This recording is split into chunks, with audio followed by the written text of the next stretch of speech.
where we have a chance to discuss problems that the world is facing.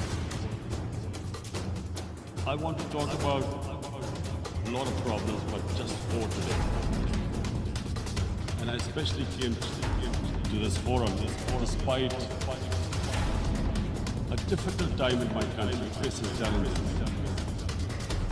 I would not have come, but because I feel that there's some very urgent problems which the world must address.